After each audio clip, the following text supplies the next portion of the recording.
This, of course, because of the tremendous success of The Dark Knight, Warner Brothers was willing to let Christopher Nolan go off and make Inception and wait longer than we normally do for the sequel, for the final chapter of the Dark Knight trilogy, The Dark Knight Rises, which kind of gets a bad rap. Like, some people say that it's not as good as The Dark Knight. You know, I love this one. So, I mean, the filmmaking, the technical filmmaking in Christopher Nolan movies is always spectacular. So there's no legitimate argument to be made against the technical craft. But I also really love the story, and I think it was Inception that truly solidified, like, for me, like, okay, Christopher Nolan is my favorite filmmaker. I became passionately devoted to watching his films, studying his films, learning about how he does things, and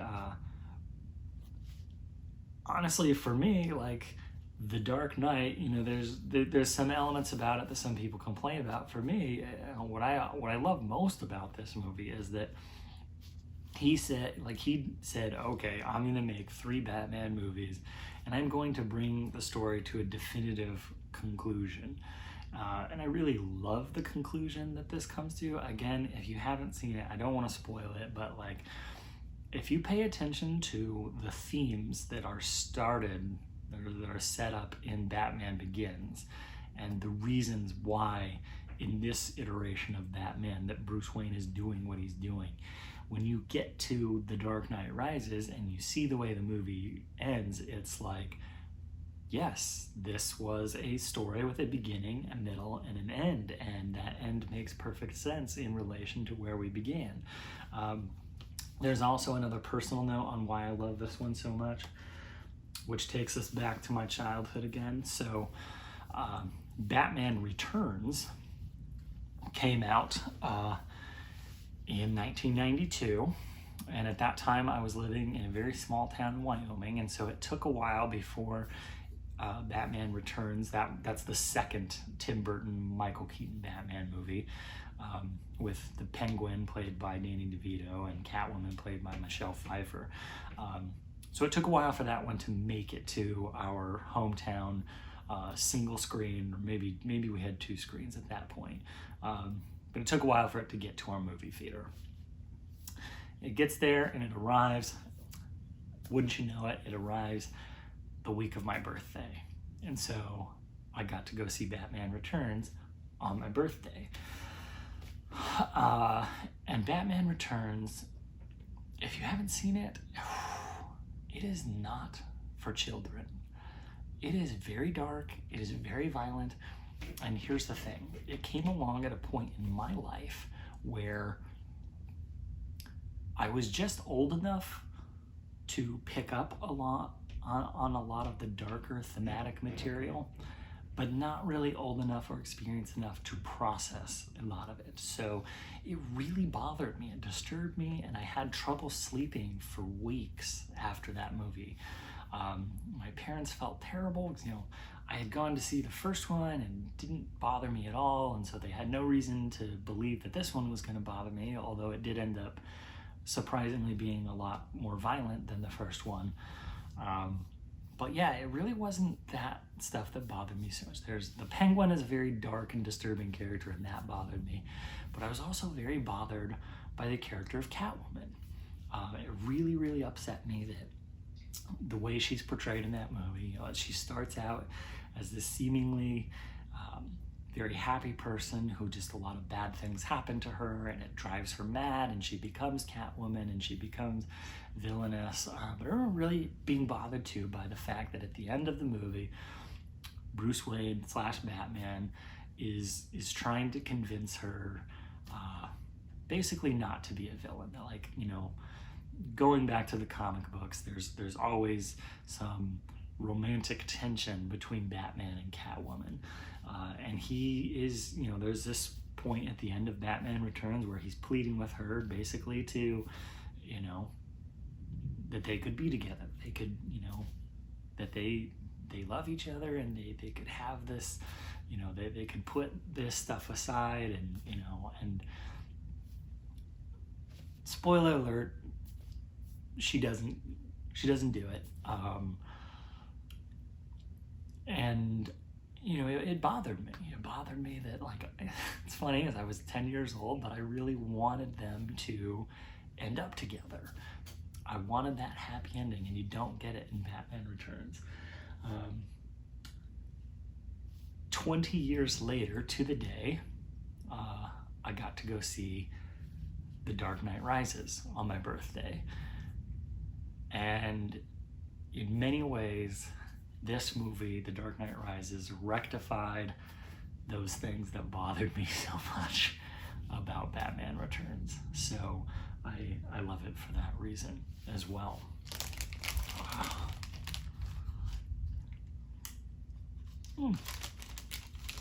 Maybe I should have started with you.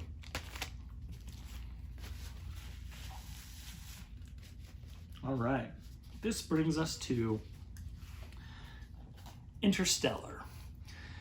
Interstellar is the story of Earth in the future, and it's an undefined amount of time in the future, but basically we're made to understand that it's the reasonably near future, in which basically things on Earth have gotten so bad that we're getting to a worldwide food shortage.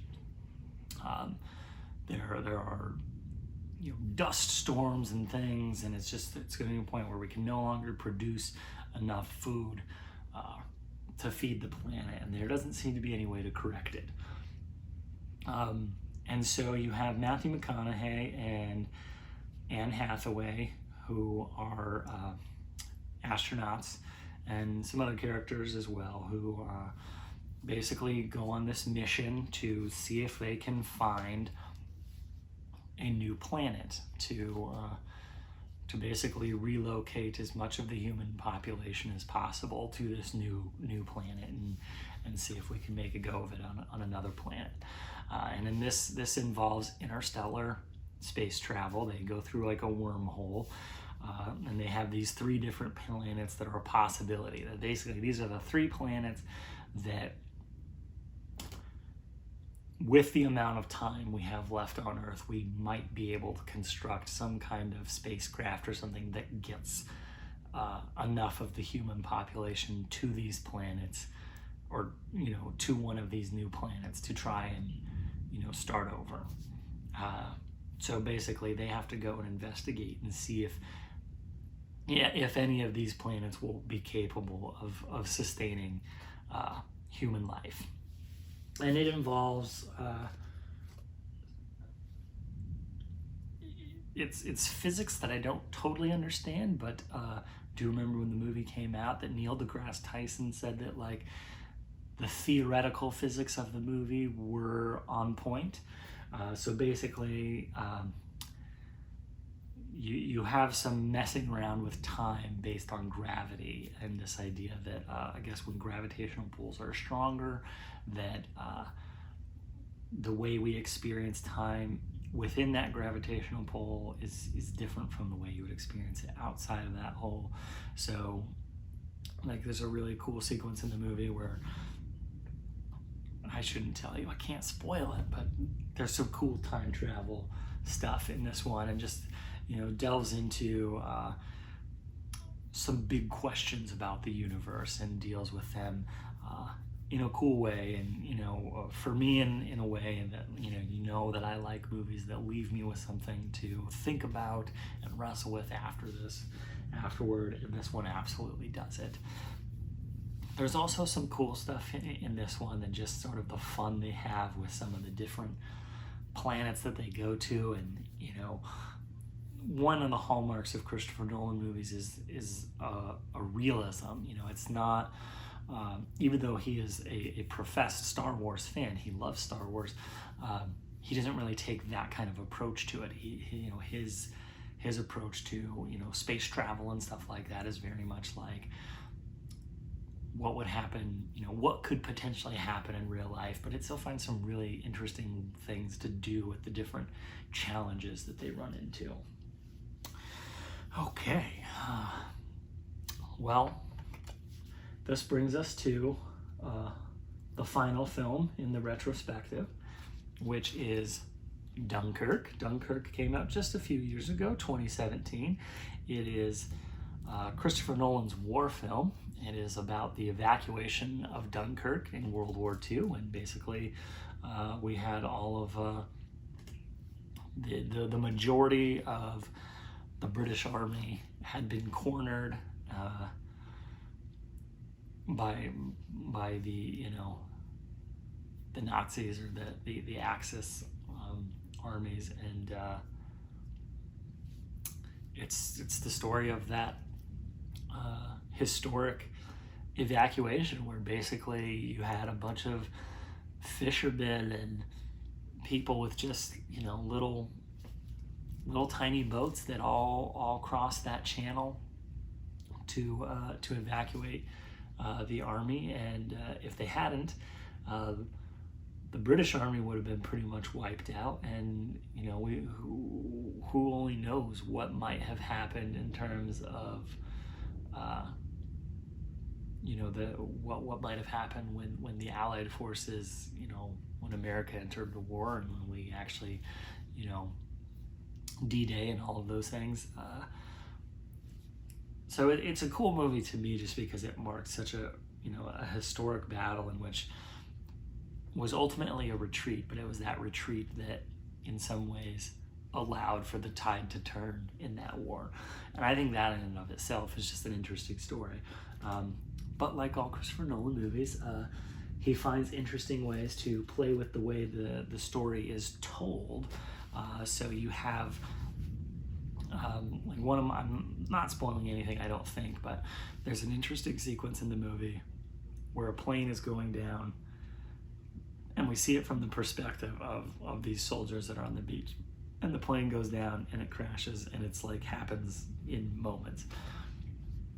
But then we also see it from the perspective of the pilot, and we cut to and we cut back and forth from it, and from the pilot's perspective, that crash takes a much longer period of time, and it just plays around with interesting things in that way. It was also shot using IMAX cameras, which just make for such an incredible image, and it's basically kind of his movie. I think that Christopher Nolan has his, the way he's one of my idols and heroes, he has his own, and so the success of the Batman films really allowed him this freedom to go play in all these different sandboxes, doing a space travel sci-fi movie, and doing a war film, and doing a heist film, and he's just, I think one of the things that continues to make him an interesting filmmaker to me is that he doesn't make the same thing over and over again, even though he has themes that he continues to explore and certain techniques that are something of his trademark. He continues to take those and apply them to different genres and different stories, and I just think it makes his movies really, really interesting. Here we are, This is, I'm not sure how ridiculously long this episode is, because I can't see the timer on my phone, but I wanted to close out with the epic examination, close out Epics Week with an epic examination of an epic filmmaker, with some epic snacking. I have one last snack, my favorite food in the world, which is snow crab legs. And I used to just eat these. You steam them and then dip them in butter. What I do now, after moving to New Orleans, and I discovered the boil seasoning that they use for shrimp boils and crawfish boils and stuff.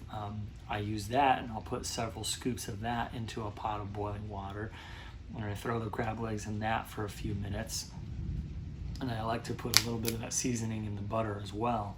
So it just gives them a little more kick. And so yeah, you know, New Orleans has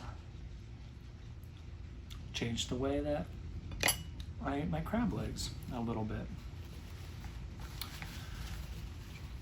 You know, I've been thinking about all the movie things I wanted to say about these movies, and gave myself the freedom, the green light to just ramble on and on for this episode. And now I don't know how to close this sucker out. So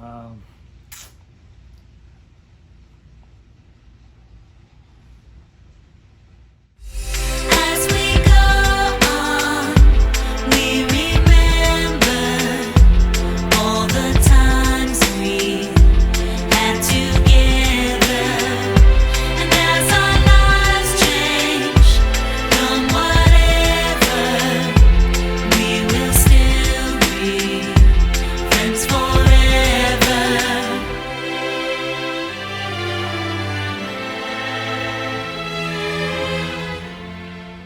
well, that was special. Look, I'm always here for you with a movie recommendation. If you find yourself in a tough spot and you just don't know what to watch, you know where to find me. I'll have an answer. Until then, I'll see you on the other side.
It's over. Hey. First of all, I know that you haven't watched every single one of these movies. So you could do that for a while. You could go watch some of the movies. I can't just sit here entertaining you all day. I'm sorry.